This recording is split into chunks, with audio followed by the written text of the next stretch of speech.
বিরোধী দলনেতা শুভেন্দু অধিকারীকে আটকাতে রাস্তা খোঁড়ার অভিযোগ পুলিশের বিরুদ্ধে। একেবারে ফুঁসে উঠলেন শুভেন্দু।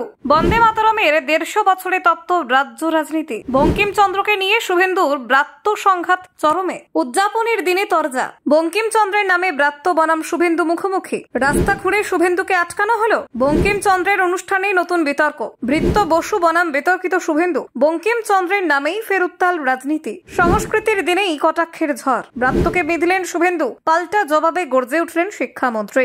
বঙ্কিমচন্দ্রকে ঘিরে রাজনৈতিক রণক্ষেত্র।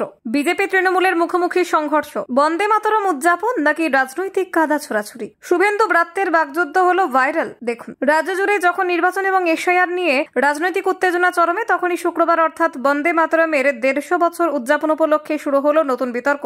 শাসক দল এবং বিরোধী শিবিরের মধ্যে তর্ক বিতর্ক যেন থামছেই না। এই ঐতিহাসিক উপলক্ষেও রাজনৈতিক বাগযুদ্ধের নতুন মঞ্চ হয়ে উঠল। 8ই নভেম্বর সকাল থেকে সোশ্যাল মিডিয়া জুড়ে ছড়িয়ে পড়ে বিজেপির আয়োজিত সেই মিছিলে শুভেন্দু অধিকারীর বক্তব্যের ভিডিও। জানা যায়, কলকাতার ঠনঠনিয়া কালীবাড়ি থেকে কলেজ স্ট্রিট পর্যন্ত একটি বর্ণাঢ্য শোভাযাত্রা আয়োজন করে বিজেপি। উদ্দেশ্য ঋষি বঙ্কিমচন্দ্র চট্টোপাধ্যায়কে শ্রদ্ধা জানানো এবং বন্দে মাতরমের 150তম বর্ষপূর্তি পালন। বিরোধী দলনেতা শুভেন্দু অধিকারী নিজে উপস্থিত ছিলেন সেই মিছিলে। বঙ্কিমচন্দ্র গ্রন্থাগারে গিয়ে তিনি ঋষির ছবিতে মাল্যদান করেন। কিন্তু সেখানে পৌঁছানোর আগেই ঘটে এক অস্বস্তিকর ঘটনা। অভিযোগ, গ্রন্থাগারের আশেপাশে রাস্তার অবস্থা এতটাই খারাপ ছিল যে শুভেন্দুর গাড়ি চলাচলেই সমস্যা সৃষ্টি হয়। রাস্তা খুঁড়ে থাকা গর্ত এবং বেহাল পরিস্থিতি নিয়ে ক্ষোভ উগড়ে দেন শুভেন্দু। তিনি দাবি করেন, তার আগমনের খবর পেয়ে তৃণমূল ইচ্ছাকৃতভাবে রাস্তা খুঁড়ে রেখেছে। এমনকি গ্রন্থাগারের গেটও নাকি ইচ্ছা করেই বন্ধ করে দেওয়া হয়েছিল। এই নিয়ে তিনি সরাসরি শাসক দলকে কটাক্ষ করেন। শুভেন্দুর বক্তব্যে উঠে আসে অপর্ণা সেন, কৌশিক সেনদের নামও। তিনি বলেন, এখন কেউ মুখ খোলেন না। আগে বাংলা বাংলা করে চিৎকার করত, এখন বঙ্কিমচন্দ্রকে অপমান করা হলেও